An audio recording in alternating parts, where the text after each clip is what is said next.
1.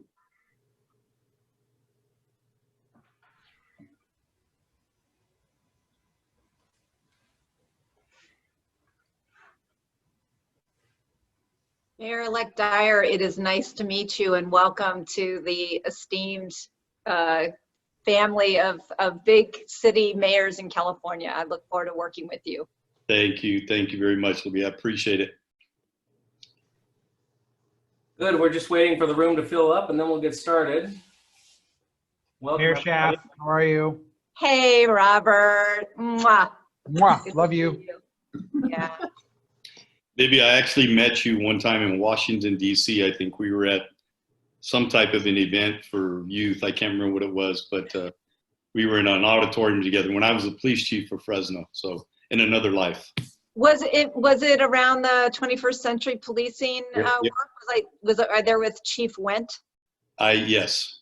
Yeah. That's exactly what I presented on at one of the panels. Yeah. Yeah. No, that's obviously that work is more important than ever right now. So Your memory's better than mine. Great. Well, welcome everybody and thank you. There's still a couple joining us, but why don't we get started and look forward to this great discussion. Thank you. This is the fourth in a series of events that CalMatters and the Milken Institute are co-hosting about the future of work. I am David Lesher. I'm the editor at CalMatters. And for those of you who don't know us, we are a nonprofit, nonpartisan, statewide news organization with a mission to raise public awareness about the major issues in California. So your host today, your CalMatters host will be Lauren Hepler, who's the economy reporter at CalMatters. She will introduce and speak with the 4 mayors who are assembled from throughout the state about the prospects and the challenges they are facing in recovering their cities from the coronavirus and lockdowns and unemployment and business closure and a new focus really on rebuilding with awareness about systemic racism. These are very challenging times, as we all know, and we can see even as the governor's announcement just an hour ago about further shutdowns, that this is still continuing even as we speak with more restrictions. So we're honored to hear from a panel with such important jobs. One last word about CalMatters. We are committed to being a trusted source of information about all of these issues. We have a team of expert reporters around the state, all of our work appearing in the major newspapers and radio stations, as well as our own digital and podcast presentations at calmatters.org. So I'd encourage you to subscribe to our daily newsletter called What Matters, and to help support this free source of quality information by making a donation.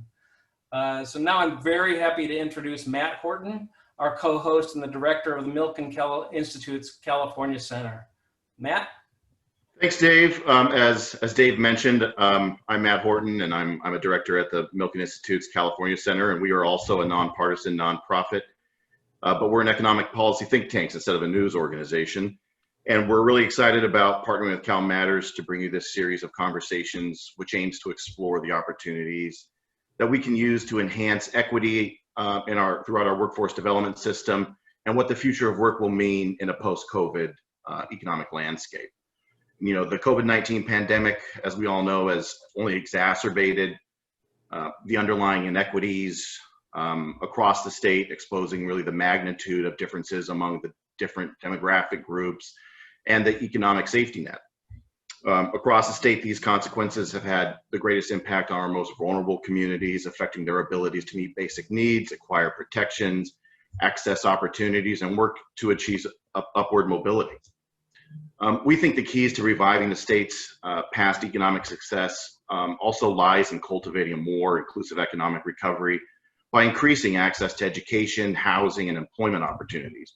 As Dave mentioned, this series is exploring these strategies that leaders are using or designed towards enhancing these access points. And we're talking with leaders working to strengthen and promote a more equitable and long-term growth across the state. So again, we're really excited to be doing this and look forward to future installments, but I'd like to introduce Lauren Hepler, the economy reporter with CalMatters, who's going to moderate the session and introduce the theme and our esteemed panelists. Thank you very much. Thanks, Matt, and thank you everyone for taking the time to join us for this conversation about how cities are charting a path forward on jobs, development, and more during the unprecedented COVID-19 pandemic. I'm really excited about the panel we have today with mayors from around the state who are juggling this public health crisis along with major issues like homelessness, education, transportation, and sort of the next generation of economic opportunity in California. Joining us to discuss are Riverside Mayor Rusty Bailey. He's an independent who decided last year not to run for a third term as mayor, but to return to the nonprofit world. Fresno Mayor-elect Jerry Dyer is a Republican who was the city's chief of police for 18 years and will take over from retiring Mayor Lee Brand in January.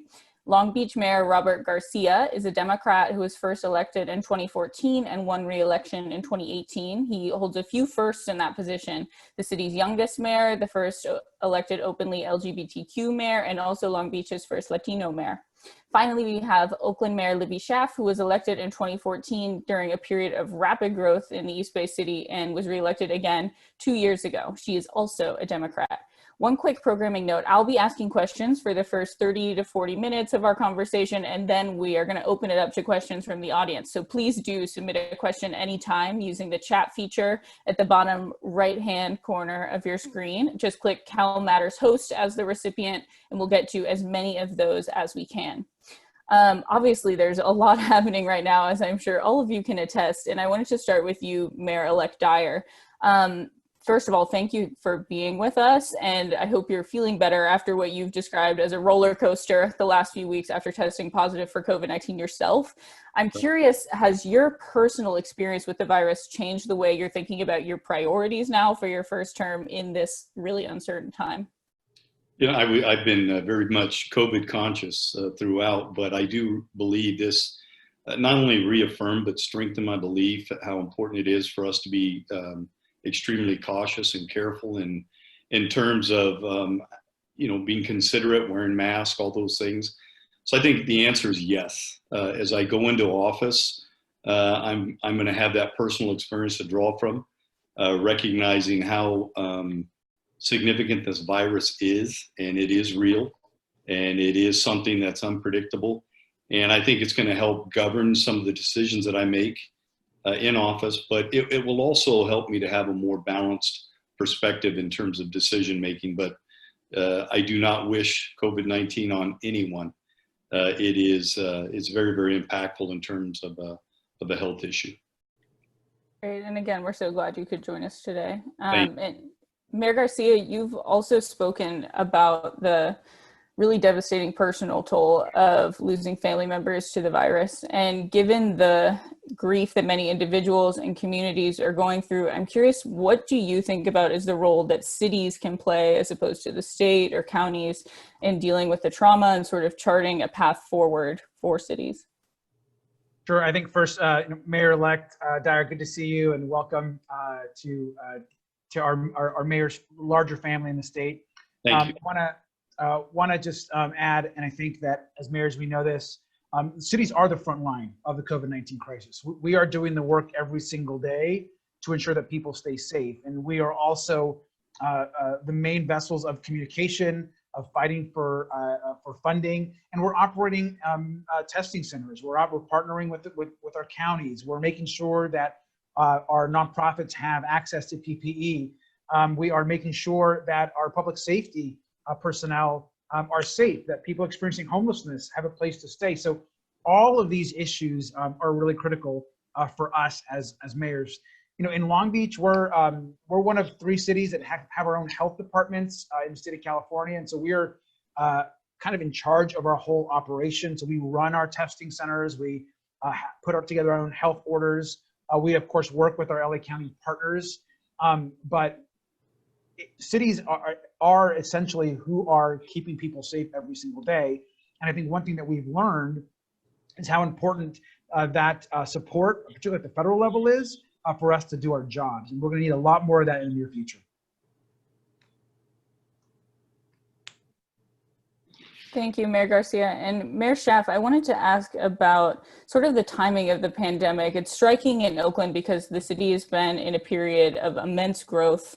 How much do you worry about this conversation about an urban exodus happening in places like the Bay Area, where we've tended to see high rents in recent years, and sort of how much remote work or shifts in the workforce could undercut job centers like the Bay Area? Well, I was worried about an exodus from the Bay Area before COVID hit just because of the housing crisis. We have failed to produce enough affordable housing for our entire workforce. And COVID has complicated that, although some would say it's bringing rents down a little bit, which could be a positive.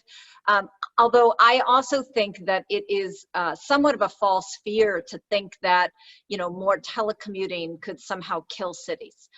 We've seen that cities are where innovation is, that talent is drawn to cities because of that exchange of ideas and innovation. And I do not think that is going away. And frankly, shame on us if we don't learn the lessons that COVID is teaching us. And that is how we can be more thoughtful about health impacts of how we curate the public spaces. In Oakland, we've been very pleased with the rollout of our Slow Streets program, which was really a health intervention. It was to give people more spaces where they could exercise and get that mental health break of being outdoors in a safe, socially distant space, because our parks were getting overcrowded. But what we've learned is that by doing that pivot, there are ways that we as cities can better use the public space. And certainly that is playing a huge role in trying to keep the economy afloat, as outdoor commerce, having more farmers markets, having outdoor dining has been some of the few ways that people have been able to safely support local businesses. I think that kind of creativity and lessons learned is important. It's interesting that you say that about Slow Streets in particular, because we did get a few reader questions in advance, and several people said, for as crazy as this time has been, I really love some of the things that are happening with outdoor dining and things that in the past might have been kind of hard for cities to permit. So for Mayor Schaaf or for other mayors, please jump in. Are you already thinking about ways some of these things could be extended into the future when hopefully we have a vaccine and people are more able to move freely about, or how are you thinking about that? I mean, I would say yes. People are loving the Slow Streets and they want to keep them. And it's not going to be for every single community. Different communities are telling us different things. But, I, through my position on MTC, have recently been embroiled in this kind of controversy around mandating telecommuting. Now, we have kind of modified that. We've created a more of a menu for companies to reduce the pollution and GHGs caused by the actual commuting activity. But when you do surveys, there's things about telecommuting that workers are actually liking, where we're seeing some aspects of increased productivity. So like I said before, shame on us if we don't learn the lessons that this pandemic is teaching us.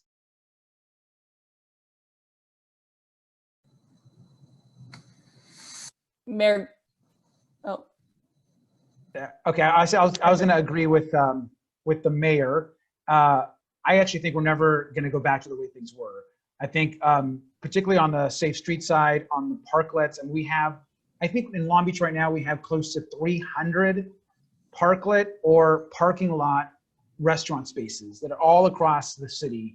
A lot of folks, and I'm hearing from restaurant owners have said, we have a whole new clientele of people that had never came for our restaurants before that are now dining outside. Now, obviously, it hasn't been successful for everyone, but I think we are looking at making many of these permanent, closing down a lot more streets to cars. So that piece is going to be different. I also want to just say that I think the way we work will also be different within like government. I've realized, not that I enjoy being on Zoom meetings all the time, but I've realized there's a lot of meetings and a lot of things that we could be doing through technology. And I consider myself a pretty kind of tech savvy person, use technology a lot, but I think it's going to even make government even more efficient from a meeting perspective.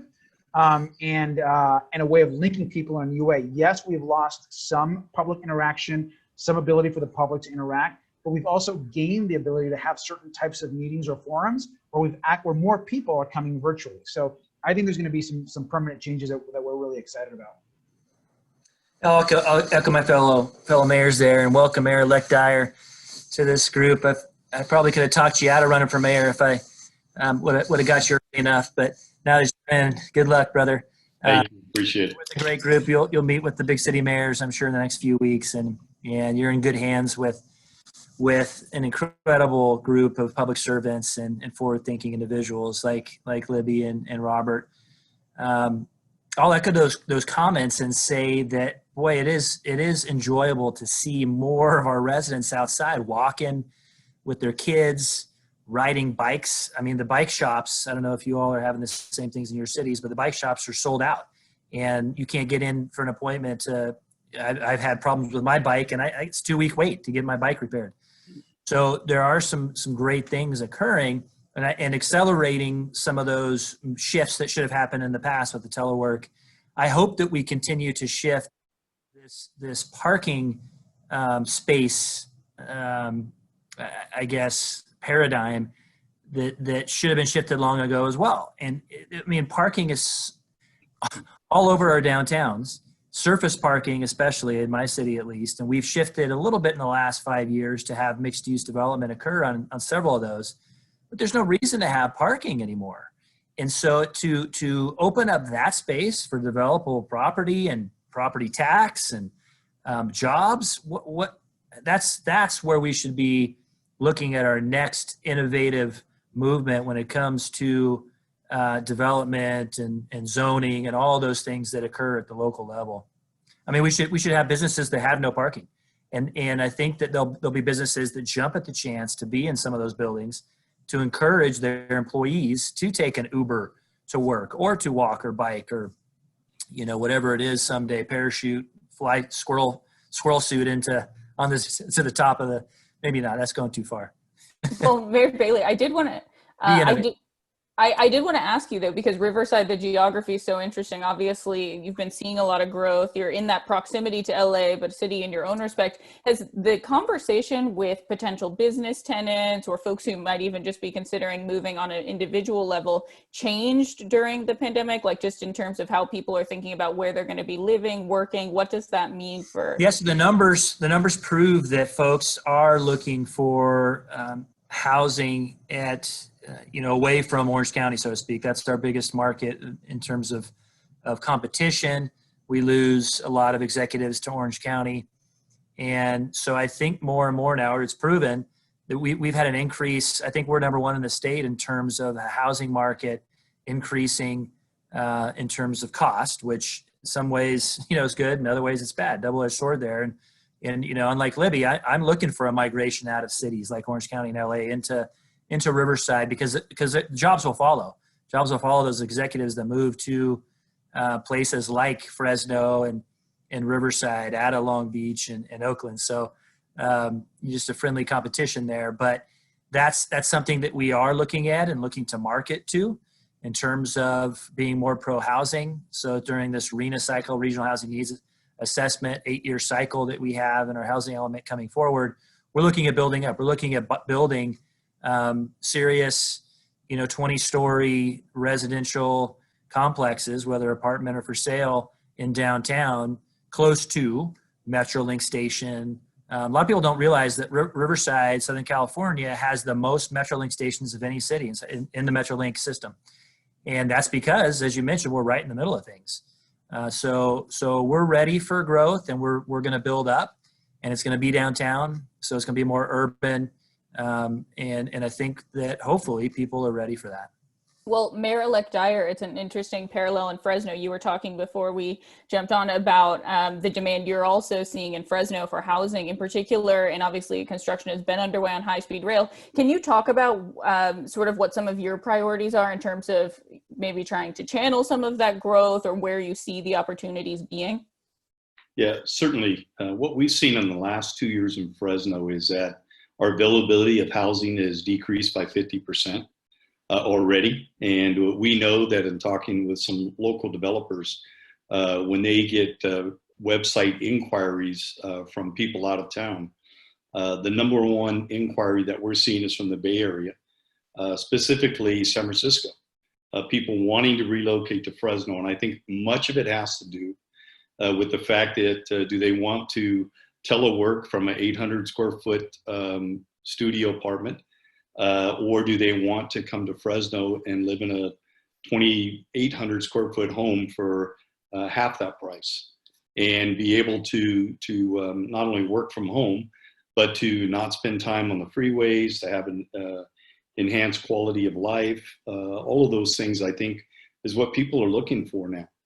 And even for those individuals that are going to return to the work environment, I know, what I've heard from the corporate world is that when they first experimented with telework, they were finding that it was still very, very efficient for them, but that as productivity or as demand increased, productivity did not. And so what they found was they didn't have that necessarily that synergy of people working together in that office environment. So I do believe that even when people maybe aren't teleworking, but they go back into that office environment, we're going to see more office hubs throughout California, where there's maybe 50 to 100 in an office. And I think Fresno's positioned for that. We have the not just available land, but the affordability of that land. And that's going to be a big draw. So yes, we are definitely going to capitalize on that. I anticipate our downtown housing is going to double, if not triple. And we know that to be true. The level of interest that we've had from developers, investors, venture capitalists in our downtown area has been incredible over the last few months that I've met with. So I think that's where we're going to see the townhouses, the lofts, all those things increase in Fresno. Half of our population already in Fresno is under the age of 35. And that seems to be where the majority of those individuals wish to live. Right. So a wide range of things going on. And Mayor Schaaf, I mean, you've been steering this in Oakland. You've seen the office boom. You've seen the dense new housing developments downtown. And as you alluded to with concerns about high cost of housing, Oakland is one of the big cities where housing activists are also warning about a coming wave of evictions and concerns about homelessness increasing. What do you see as the city's role in bracing for this type of fallout or mitigating it and trying to retain workers, the broad cross-section of workers who live in the city? Yeah, Oakland is proud that we've been like kind of the last place in the Bay Area that still does have an appreciable number of blue collar jobs. Our port, I know Long Beach, we share this. Our port workers are such an important part of our community. We have also seen a huge amount of single family home sales in Oakland, a lot of people choosing to move into Oakland during the pandemic. But so far, knock on wood, kind of the new office tenants, the different companies that are moving into Oakland for kind of headquarters, that is still happening. We have not seen the one deal that fell apart. I don't think it was COVID related. It happened after the death of Bernard Tyson, a consolidation of Kaiser Permanente offices into a single building in Oakland. That is the only casualty that we've seen so far. But I believe that cities are still going to be where people want to be. The homelessness crisis is absolutely something that it was at a crisis level before COVID. And I think all of us are holding our breath that when this eviction moratorium is over, we could have homelessness Armageddon. To figure out creative ways for us to do rent relief is of the highest importance. Now, Oakland wrote one of the most aggressive eviction moratoriums in the state. And our moratorium will be in place as long as we have declared a local state of emergency. So we can buy ourselves time, but the rent is still owed. And I think there are some creative ideas I know that have come out of the governor's task force. One involving property assessed loans. So in other words, to basically take a loan out on the value of the property, put it on the taxes for 30 years to specifically allow that to provide rent relief for tenants. We also have used some of our CARES Act dollars to help small businesses and residential tenants try and renegotiate their leases for partial payments or extended payments over time. This is a kind of work where certainly a new federal government could be very helpful, and certainly many of us mayors, I'm part of something called Mayors and CEOs for U.S. Housing Investment, and we are calling on the president to potentially declare a state of emergency with regard to unsheltered homelessness to actually help us access FEMA dollars and really address this like the crisis that it is. Lastly, I just want to commend the state of California and the governor for making funds available to take some of the hotels and other buildings that we have used with FEMA funding to temporarily house or shelter some of our most vulnerable homeless individuals, and to convert that existing building stock into permanently affordable housing for the formerly homeless.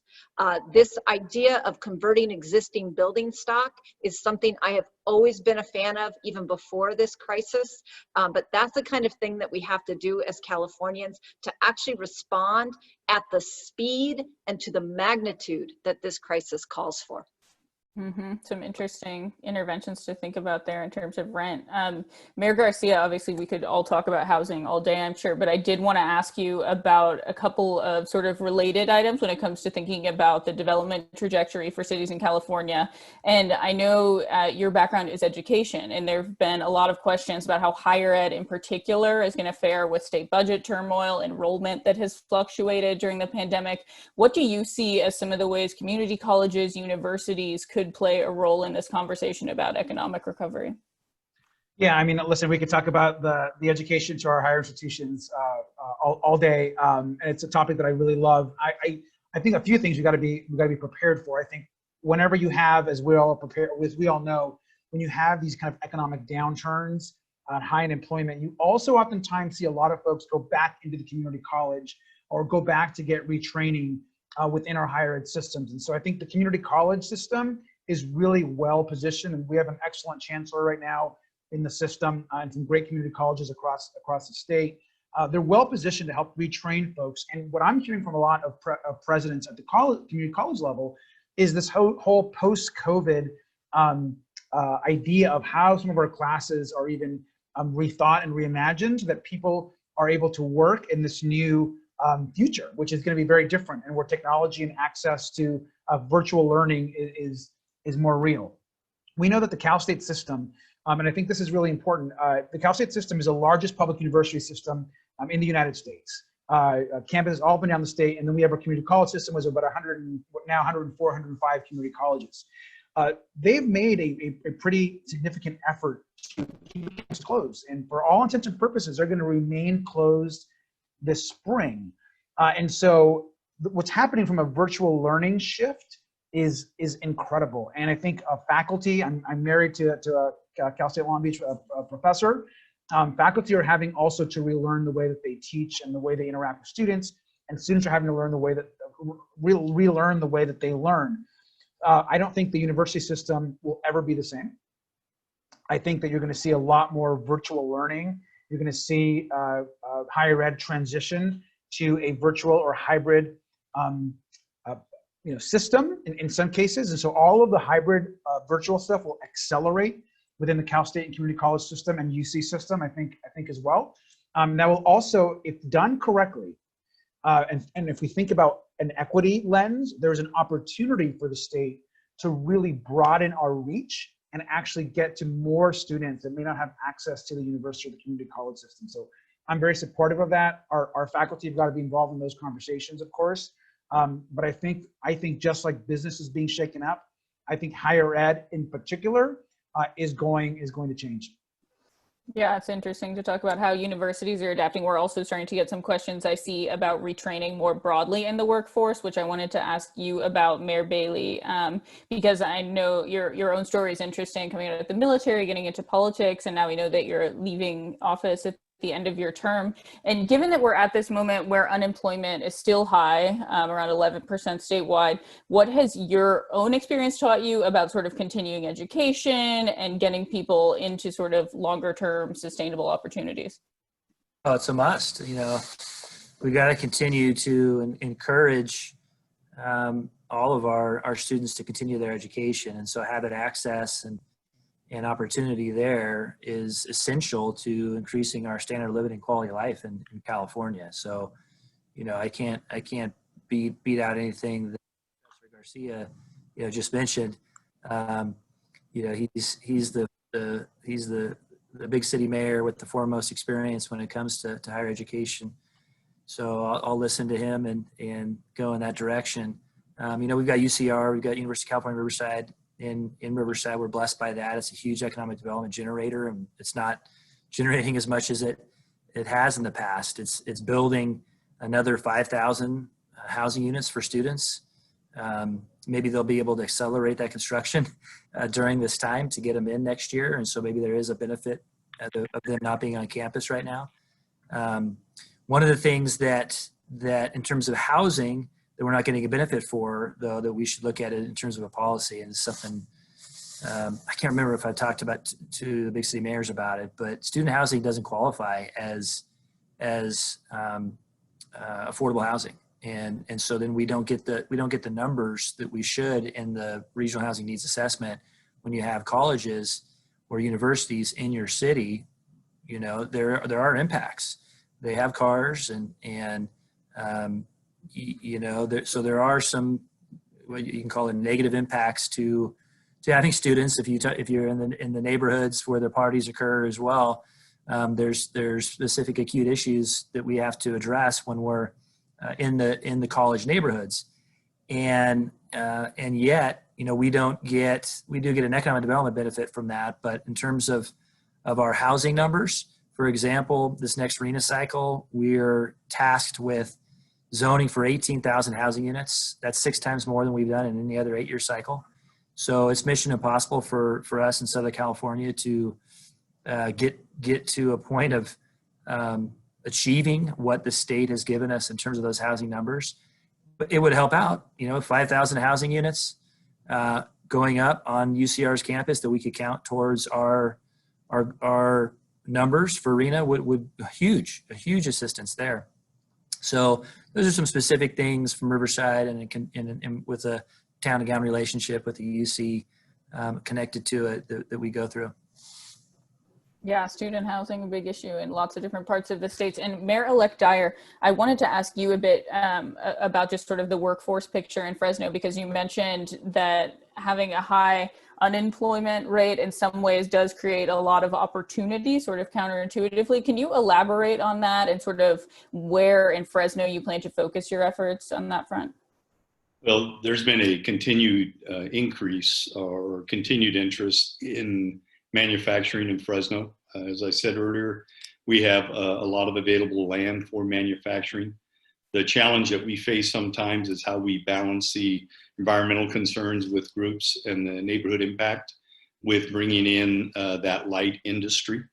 But there is certainly a significant interest from folks wanting to relocate to Fresno, especially from Southern California in terms of manufacturing.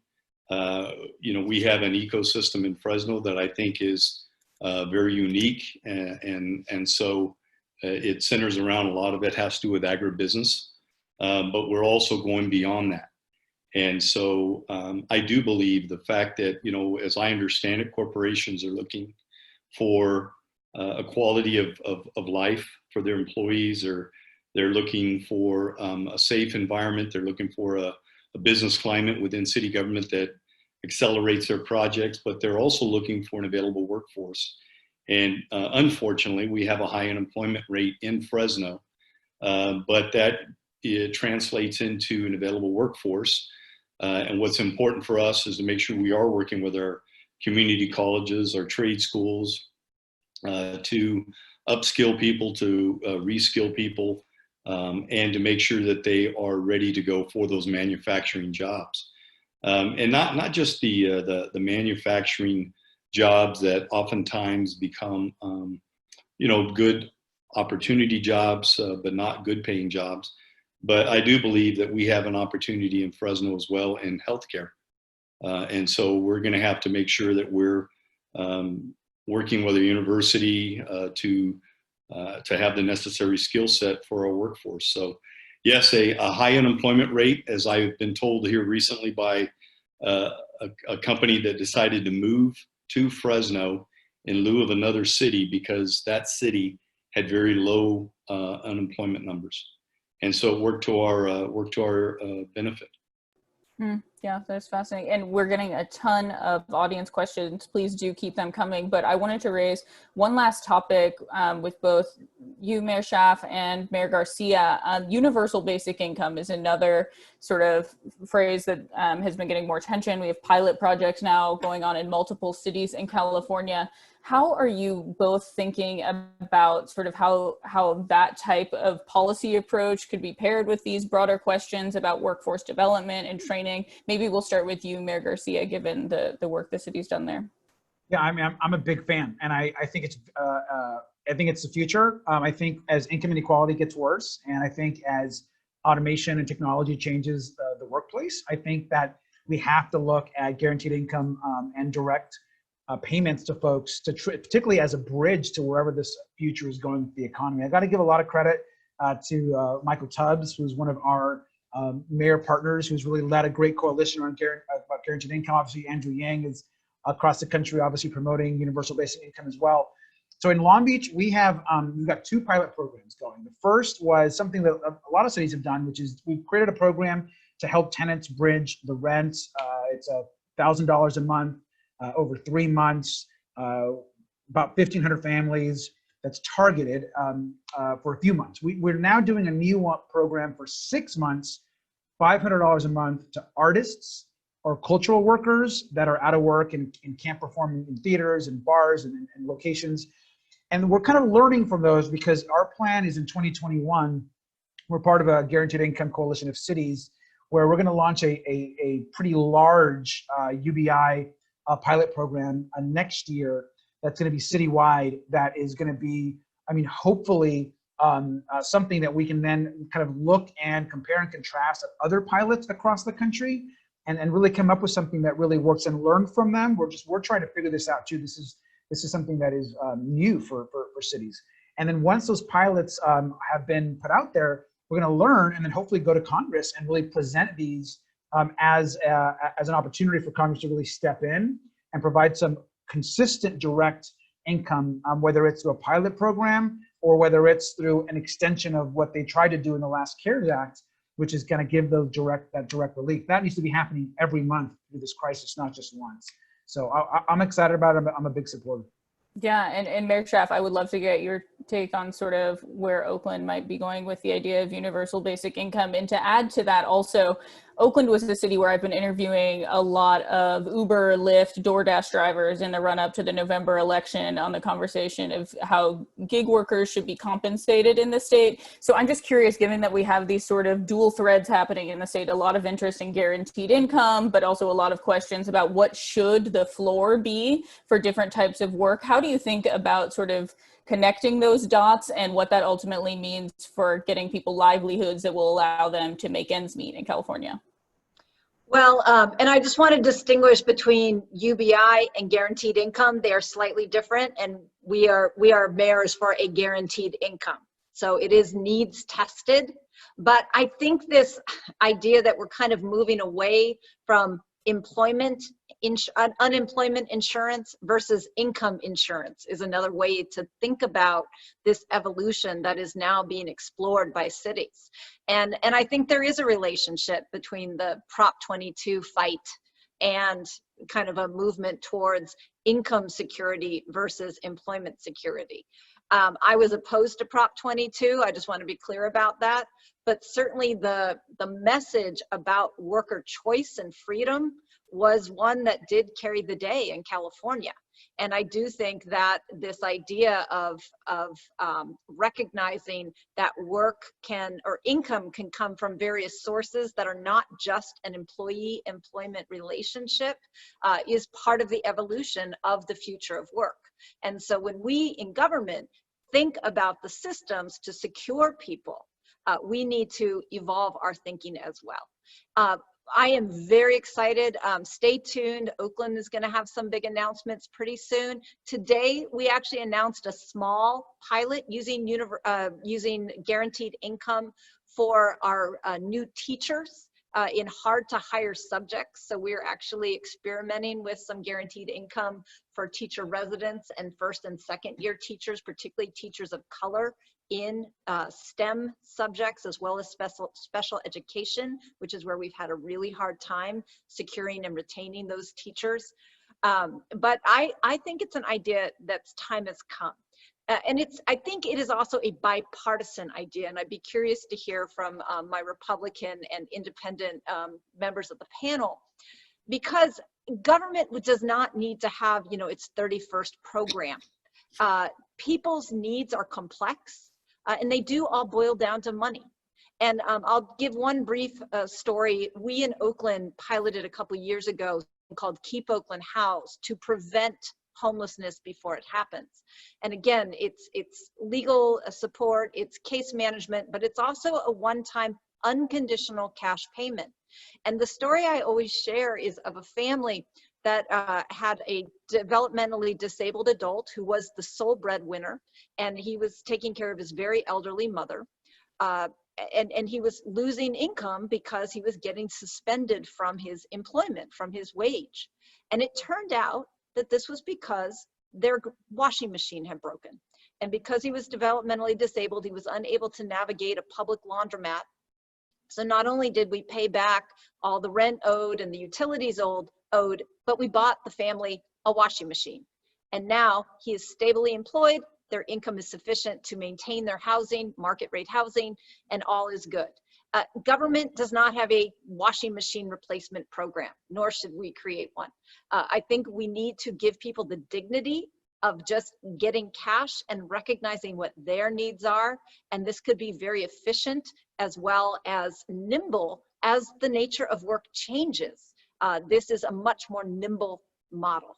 So I'm a big fan. I'm excited to see what we're going to learn in our partnership, and also just huge gratitude to Mayor Michael Tubbs, who has been an amazing leader amongst mayors. And I think some of us are a little stunned about his election results.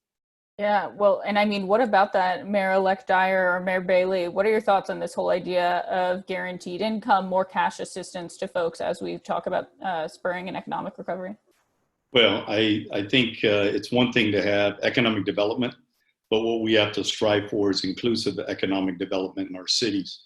I think historically, at least in Fresno, when we recruit businesses or corporations into Fresno, we're measuring how many jobs that are being created. We're measuring the return on investment in terms of taxes to the city or county government. But I believe that's all changed.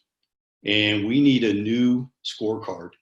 And that scorecard has to say, not only bringing in the right corporations to our city, they're the right fit, but they're hiring the right people that we designate, that they're being hired from the right neighborhoods. They're people of color. They're people that have been traditionally in this poverty-stricken state, and that they're paid the right salaries. So I believe those are all the things that we have to negotiate when we bring in new business to our area. And so that is what's going to be, I think, in the long term, give us an opportunity to lift people out of poverty. I do believe it should be dependent, though, upon the geographical area within the state, because we know for a fact in the Valley, it's much more affordable than it is in the Bay Area or Southern California. So I don't think we can have anything that's universal on a statewide basis. But I do believe we have to be much more intentional about making sure that people are being paid a much higher dollar amount so that we're not just creating opportunity jobs, but we're creating good jobs for people. And the other thing I believe is important is first-time home ownership. You know, when we talk about the wealth gap in America, 2/3 of all wealth is determined by real estate. And we know that there have been certain individuals left behind who've not had an opportunity to own their own home. And home ownership is what is going to lessen that wealth gap. And we have to, I would much rather us work with our housing authority and some of our, some of the programs that we have in the city to make sure that we're giving people an opportunity to own their own home. Instead of subsidizing rent for 5 years, that those dollars get utilized for down payments so that people can actually own their home, build equity in their home, and that they have a stabilized mortgage for 30 years. So it's not just what they're being paid. I think it's what they're saving and what they're able to do in terms of housing. I agree with my colleagues and appreciate the targeted approach for guaranteed income. I think that's really novel idea in terms of teachers.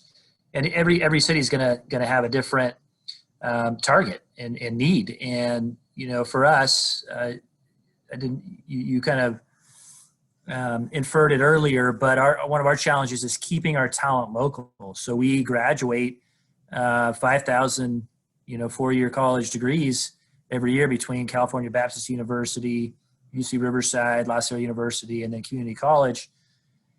And, that we lose them to Orange County, LA, San Diego. So that's where I would see a potential of targeting a guaranteed income for them to stay here in Riverside, forgive their loans, or go towards, a house or that kind of thing for graduate students. And then we're blessed with our own utility. And so we do subsidize low-income residents through a one-time utility assistance each year.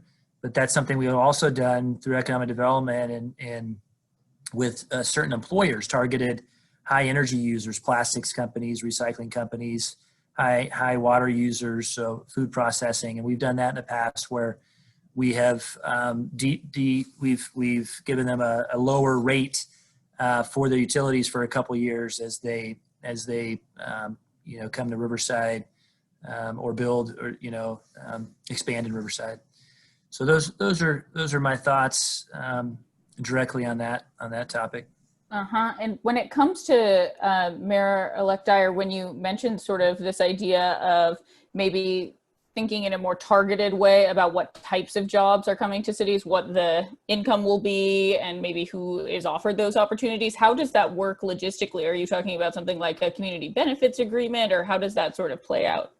Yeah, any time a business is brought in or recruited into your city, I think we have an opportunity at the onset to make sure that they're checking the right boxes for us. I think in Fresno, we're uniquely situated in the heart of 40 million people. And we have available land, affordable land. And so that we're put in a position to where we can perhaps negotiate with individuals to make sure that they're doing the things that are going to meet our needs. And, my appeal is to the altruistic appeal to people is that when you, in Fresno is number 2 in poverty in the state of California. If people really want to make a difference in our community and leave a lasting legacy with their company, then it's my hope that they would want to lift people out of poverty by paying them more money. It is important that we bring in the Amazons and the Ultas, the distribution centers. We have those in Fresno. They have good opportunity jobs. They good health benefits. They pay for education and so forth. But we need to make sure that people are being paid above that. And in Fresno, it really doesn't take much, to have a good livable wage. It's certainly much lower than it would be in the Bay Area or Southern California. So we just have to make sure that that's on the table at the onset when we're negotiating with these businesses, and again, appeal to their altruism and You know, it's not what they can come and take out of the city. It's how can they impact the city in a very, very positive way. And that's what we're going to be doing in Fresno. So who we recruit is got to be the right fit, hiring the right people for the right pay. Mm-hmm. And we've, like I said, we've gotten a ton of audience questions. Thank you for that. And I wanted to jump to a few of them now. This one is for everyone, really, I believe. What are the cities doing to address the inequity of COVID-19 on working class essential workers? Are there new workforce training programs that cities are pursuing with community partners? Would anyone like to jump in on that? Question from Jacqueline. I mean, I'll jump in. I think that, yeah, I mean, the answer to that is yes. I think that there's things that cities can do. And then of course we're limited by how much support we're getting, of course, from the federal government and other places. I think that what a lot of cities are doing right now is they're using federal resources to really inject back into small businesses, the economy, workforce training. We have all of our nonprofits kind of rethinking the way that they help retrain folks that are particularly of lower income. There's tenant assistance programs that are out there. We have a lot of groups that do a lot of outreach to monolingual Spanish speakers or our Cambodian community, Khmer speakers, doing targeted workforce development work there as well. And so I think that's happening. But the broader issue there is that cities have not yet received enough adequate funding from the federal government and Congress to shore up our local economy and our workers. And there have been talk about the HEROES Act now for many months. The first CARES Act was great and very supportive for the work that we're all doing as mayors. But it's an absolute shame and disgrace that there has not been a more robust national plan for workers, for direct payments, and for cities to prop up the economy. So I'm hopeful that something will pass in this kind of lame duck session. But whatever is done, I hope that the Biden administration really takes a stronger look and puts something forward that's robust. I'll chime in also. We stood up immediately a COVID-19 racial disparities task force in partnership with a health foundation, Kaiser, our county, our state legislator, and we both did some immediate interventions to try and lessen those disparities in real time, as well as really focus on what are the lessons that we've learned and what are some of the policy changes that need to be enacted so that the next pandemic does not have the predictable impact of just worsening racial and economic disparities. And I will point to some, I think particularly in testing, we raised a lot of access issues with the Verily platform that the state of California originally was using, and our concerns were actually heard, and both the state and Verily has started to address some of the issues that we raised early on because we found aspects of the platform to really be a barrier for the people who needed testing the most. The other thing that we've really found is you do measure, you manage what you measure, and that more mandates to collect richer data about what types of populations are being impacted. Not just race, but worker class. We certainly are seeing certain types of workers seem to be much more, getting sick a lot more often. And if there's a disappointment that I've had as a mayor is the enforcement for workforce safety standards has been very kind of opaque. And that is something that I think we could have had and still have an opportunity to have much better partnerships between local people that know employers, that know the landscape. And I want to commend, I think Los Angeles has been working on creating worker councils that actually help do some of the reconnaissance to ensure compliance with health standards. I want to say, like, while we were talking, I got the text message, Oakland, our county just went from orange to purple. Orange to purple. Almost the entire state of California now is in a horrific state with this current surge of cases, and it could not be more serious. but the impact on certain populations has been tremendous. There are things that we're learning, and I want to commend the state for having an equity measurement. That is part of what they're tracking for each and every county, is how much equity is happening. And so I think that continued policy, as well as the need to have the data so that we can respond to it, are two very important policy changes. Well, yeah. So Mayor Schaaf, you mentioned that this is very much something that we're working through right now. The announcements this week of more closures, more counties going back into that purple tier. We've gotten several questions about what that means for city finances, and especially how cities are thinking about revenue to address COVID and other related issues. Mayor-elect Dyer or Mayor Bailey, is that something either of you want to jump in on? Well, there's no question there's been a disparate impact on people of color as a result of COVID, but also a disparate impact on businesses. The mom and pop businesses that either have not been allowed to remain open or for whatever reason have been impacted more so than others. From a city financial perspective, what we have found, we did not anticipate the impact in terms of sales tax revenue that we would be receiving from big box, the Costco's and the Walmarts, and how they have, they're the big winners in COVID, quite frankly, because a lot of people, they're gonna get food somewhere, and that's where we, as a state, opened up the doors for those big box stores. Unfortunately, the mom and pops, many of the restaurants have been impacted, and you know, I anticipate 30 to 40% of our restaurants in Fresno will never open again. And the vast majority of those are owned by people of color. And so, you know, we utilize our CARES money not only to do certainly the mobile testing sites in disadvantaged neighborhoods, we also use it for rent relief for individuals, and then food distribution, because it was amazing how long the lines were for people in Fresno that needed food. People that had never, ever stood in a food line in their life were standing in line for 2 and 3 hours in order to get food. So we know what the impact has been. And the simple fact is, I think I agree with all of you in the fact that the federal monies, it's a shame that they cannot come to an agreement and to deliver the monies that we need so desperately here locally. And we just have to continue to beat that drum. So it's unfortunate what we're seeing. And now with this latest news, we know it's even going to have a greater impact on us, not just city government, but everybody else out there in our communities, especially people of color.